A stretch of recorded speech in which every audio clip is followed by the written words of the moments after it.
Incidentet e fundit me dron në Danimarkën perëndimore që përfshin aeroporte dhe baza ushtarake në Jutland kanë tronditur vendin dhe kanë ngritur shqetësime të mëdha për sigurinë kombëtare. Dje 4 avion luftarak rus u pikasën nga Shubat pranë Alaskës, ndërsa luftëtarët e NATO-s u ngritën nga Lituania në përgjigje të 5 avionëve luftarak rus që fluturonin pranë hapësirës ajrore letoneze. Edhe Suedia mbrëmjen e djeshme mori disa raportime për dron që fluturonin mbi ishujt Sturkoe dhe Turkoe në arkipelagun Karlskrona në Suedinë Jugore, por Moska vazhdon provokimet e saj madje edhe duke kërcënuar Europën me luftë. Nëse NATO rrëzon avionët luftarak rus është luftë, paralajmëron ambasadori i Putinit në Francë, Aleksej Meshkov. Ky fundit i mohoi akuzat duke i bërë jehon deklaratave të mëparshme nga Kremlini. Moska gjithashtu ka hedhur poshtë do lidhje me pamjet e dyshimta të dronëve në Danimark dhe Norvegji në fillim të kësaj jave. Edhe mbrojtja ajrore e Polonisë rrëzoi të paktën 3 dronë rus në hapësirën e saj ajrore më 10 shtator, ndërsa një tjetër avion pa pilot u regjistrua duke fluturuar mbi Rumani për gati një orë disa ditë më vonë. Më 19 shtator Estonia tha se 3 avion luftarak rus MiG-31 shkelën hapësirën e saj ajrore për 12 minuta.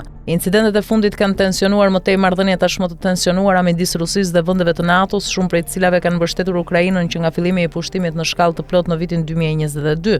Muajt e fundit, pamodheqësit perëndimor të paralajmëronin për një konflikt të mundshëm të hapur me Rusinë në vitet e ardhshme pas përfundimit të luftës në Ukrainë. Takimi sekret midis diplomatëve europianë dhe rus do t'u rrëzojë aeroplanet. Kremlini ka marrë një paralajmërim nga NATO se është gati të përgjigjet me forcë të plotë ndaj çdo shkelje të mëtejshme të hapësirës ajrore të saj, përfshirë rrëzimin e avionëve rus. Sipas Bloomberg, gjatë një takimi të tensionuar në Moskë, britanikët, francezët dhe gjermanët shprehën shqetësime serioze në lidhje me shkeljen e fundit të hapësirës ajrore estoneze nga 3 avion luftarak MiG-31. Diplomatët arritën në përfundimin se shkelja ishte një veprim i qëllimshëm i urdhëruar nga udhëheqja ushtarake ruse. Pala ruse mohoi çdo shkelje të hapësirës ajrore estoneze, duke deklaruar se nuk ishte qëllim të provokonte ose të testonte përgjigjen e NATO-s.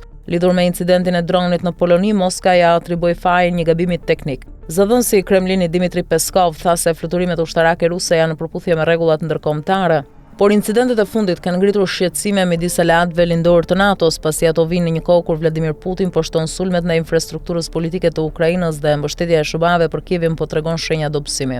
Presidenti i SBA-ve Donald Trump i ka përthirrje Ukrainës të rimarrë të gjithë territorin e konfiskuar nga Rusia me mbështetjen e Bashkimit Evropian dhe ka thënë se roli i SBA-ve do të kufizohet në shitjen e armëve në front. Takimi në Moskë ofron një pamje të tensionit në rritje dhe konfliktit diplomatik që po zhvillohet prapas skenave. Gjatë bisedimeve, një diplomat rus pretendoi se shkeljet ishin hakmarrje për sulmet ukrainase në Krime, duke akuzuar NATO-n për mbështetjen e këtyre operacioneve. Si rezultat, Moska e konsideron veten tashmë në konflikt me vendet europiane. Zyrtarët europianë funë dukje se delegacioni rus po mbante shënime të gjera të deklaratave të tyre, gjë që tregon një urdhër të mundshëm për të informuar menjëherë udhëheqjen në Kremlin në rreth qendrimit të NATO-s. Zëvendësi i qeverisë gjermane konfirmoi se ishte zhvilluar një takim dhe se ambasadorët deklaruan qartë se shkeljet duhet të ndalen. Kancelari Friedrich Merz tha të njëjtën se është në koordinim me Parisin, Londrën dhe Varshavën dhe mbështet të gjitha masat e nevojshme. Edhe sekretari i përgjithshëm i NATO-s Mark Rutte tha se pajtohet plotësisht me presidentin Trump se NATO mund të rrëzojë luftëtarët rus që pushtojnë territorin e vendeve aleat, duke shtuar megjithatë se nëse është e nevojshme.